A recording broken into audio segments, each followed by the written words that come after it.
ரம்ஜான் பண்டிகையையொட்டி தமிழகம் முழுவதும் மசூதிகளில் சிறப்பு தொழுகை நடைபெற்றது. அதன்படி திருப்பூரில் ஜாக் அமைப்பின் சார்பில் ரமலான் பெருநாளையொட்டி சிறப்பு தொழுகை நடைபெற்றது. இதில் 1000க்கும் மேற்பட்ட இஸ்லாமியர்கள் பங்கேற்று பிரார்த்தனை செய்து ஒருவருக்கொருவர் ஆற தழுவி வாழ்த்துக்களை பரிமாறிக்கொண்டனர்.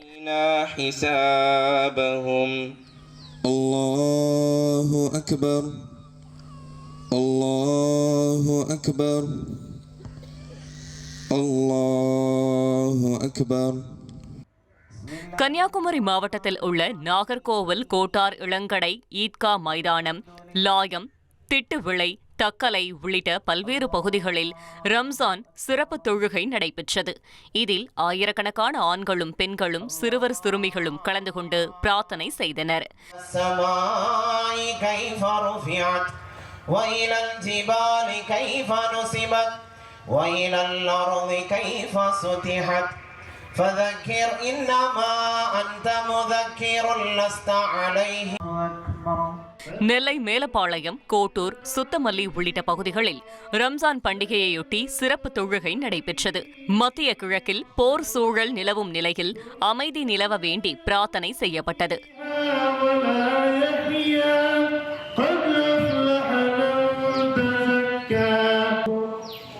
ரம்ஜான் திருநாளை முன்னிட்டு மதுரையில் ஜாக் முஸ்லிம் அமைப்பினர் சார்பில் இஸ்லாமியர்கள் ரம்ஜான் தொழுகையில் ஈடுபட்டனர்.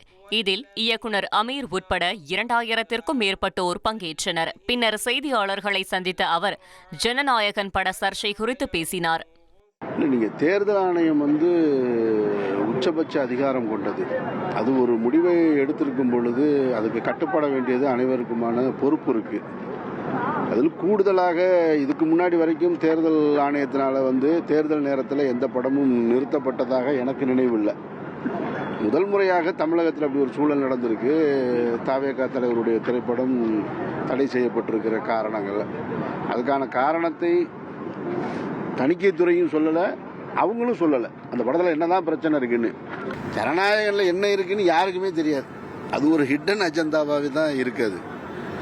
ஏன்னா அது ஒரு ரீமேக் பிலிம், தெலுங்கிலிருந்து மொழிமாற்றம் செய்யப்பட்ட ஒரு படம். அது வேறு மொழியில், தமிழ் மொழியில் மீண்டும் உருவாக்கம் செய்யப்பட்ட படம். அது அந்த படத்தில் அப்படி என்ன காட்சி இருந்தது, வரம்பு மீறிய காட்சிகள் இருக்கா அல்லது வசனங்கள் இருக்கான்றத ரெண்டு தரப்புமே சொல்லாதது தான் இதில் ஒரு பெரிய கேள்விக்குறியாக இருக்கு.